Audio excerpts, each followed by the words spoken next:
when I worked at Medley Music, I ran the pro audio department, which was called Planet Medley.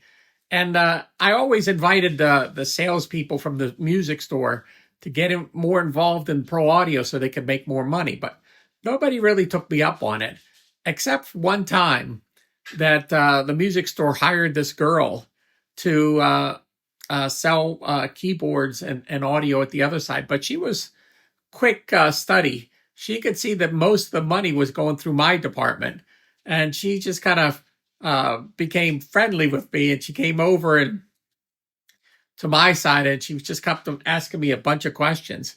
And it was just funny because I already had an assistant. I had Katie Ryan. She helped me out, and everybody loved her. But this girl, she kept telling me she was Palestinian.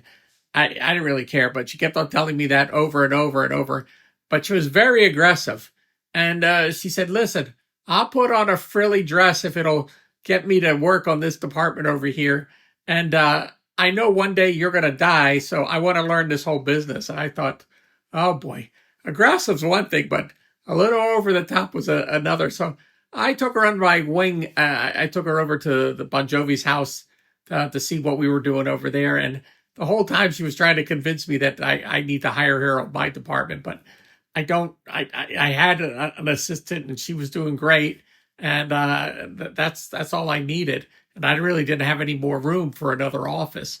But I thought it was funny. She's that one quote. I want to learn your business because one day you're going to die, and I want to take over the business. So, also the picture that I'm posting is of me and Katie Ryan, and this was in my office space. You can see some of the gear in the background. The picture was taken by Doug Nestler, who he worked for Ensoniq, but I think he was working for Korg at that time. But he liked to take pictures of people that he was talking to. So it was the only picture I have of me and my assistant together.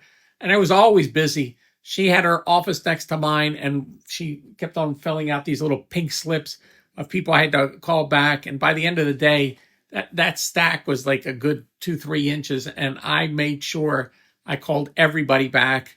Sometimes I couldn't, and I would just put it for the next day, but I would call them and tell them I was going to call them back the next day. So it was always busy, in my area. But that's what I wanted to tell you, the picture. This was taken 1999, I'm thinking.